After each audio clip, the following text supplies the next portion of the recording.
Welcome to Man Does Tech, where I solve the problems you didn't even know you had.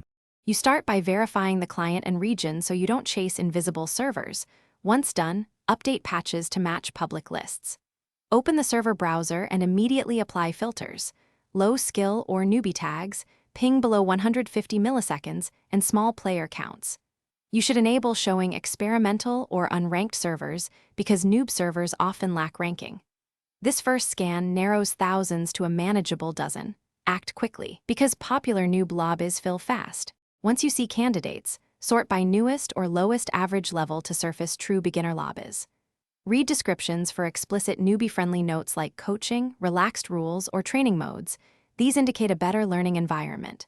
When you find a match, use quick join or paste the server IP to connect fast and announce in chat that you're new. People often help. If the server is full, watch for short-lived slots or retry every 30 seconds. Persistence wins. After joining, secure your spot by choosing a neutral loadout so vets don't kick you. Explain your learning and ask for a mentor or basic tips.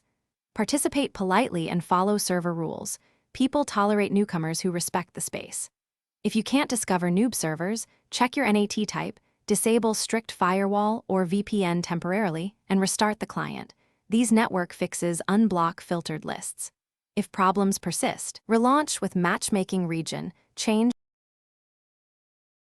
Thanks for watching. If you found this helpful, don't forget to like and subscribe.